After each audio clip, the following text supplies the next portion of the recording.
मंदिर भी जाएंगे और तामसिक भोजन का भी आहार करते हैं बिल्कुल महाराज जी। नहीं, बिल्कुल मतलब इसे कुछ, मंगलवार को हनुमान जी के जाएंगे, मतलब इसे हर। कुछ नहीं होने वाला। सबसे पहली बात है हमारे आहार शुद्धि, मन शुद्धि। देहाती भाषा में कहते हैं जैसा खाओ अन्न वैसा बने मन। देखो, अगर हम शास्त्र की आज्ञा का पालन नहीं करेंगे और मनमानी आचरण करेंगे तो नरक जाओगे। पहले आहार शुद्धि, मन शुद्धि। अगर जैसा खाओ अन्न वैसा बने मन। किसी भी प्राणी को दुख देना, हनुमान चालीसा का भी पाठ करते हैं। ये अपनी वासनाओं की, अपनी जिह्वा को थोड़ा रोको यार। शराब पीते हो, मांस खाते हो, अंडा खाते हो, इस तरह के व्यवहार करते हो, और हनुमान जी और शंकर ये ऐसे प्रसन्न हो जाएंगे, ऐसे काम बन जाएगा? कुछ नहीं बन जाएगा। अवश्य में भोक्तव्यम कृतम कर्म शुभाशुभम। जो तुम कर्म करोगे तुम्हें भोगना पड़ेगा। चाहे मुर्गा हो, चाहे बकरा हो, सब जीव अपने प्राण बचाना चाहते हैं। सब जीव, तुम उनको काट कर खाओगे, वो भोगना पड़ेगा।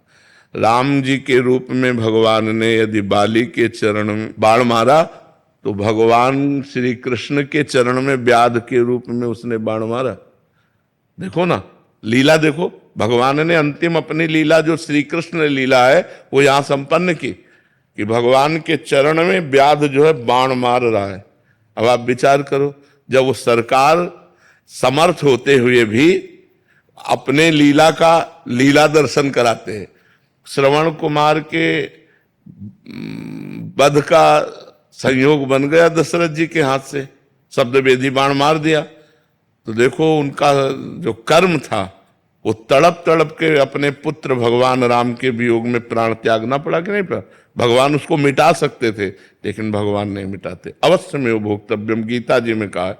इसलिए हमारी प्रार्थना है कि तमोगुणी भोजन का त्याग करो, सात्विक भोजन और संयम से रहोगे तो तुम में जो बल आएगा वो एक महान पवित्र बल होगा। आज बल नहीं दिखाई देता, चेहरे में कांति नहीं है, विचार में पवित्रता नहीं है। ऐसा नहीं, हम पशु नहीं हैं, हम मर्यादा से चलने के लिए हैं।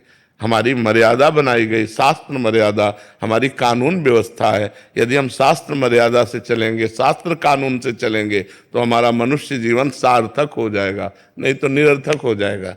जैसे आजकल बच्चे कहते हैं हम स्वतंत्र हैं। नहीं, स्वतंत्रता नहीं। माता पिता की आज्ञा की परतंत्रता, शास्त्र की आज्ञा की परतंत्रता, गुरु की आज्ञा की परतंत्रता, कानून की परतंत्रता, अगर ये स्वीकार करोगे तो स्वतंत्र हो जाओगे। अगर मनमानी करोगे तो परतंत्र हो जाओगे। मनमानी स्वतंत्रता नहीं होती, मनमानी इंद्रियों की परतंत्रता होती। जो इंद्री कहती वही हम कहते हैं।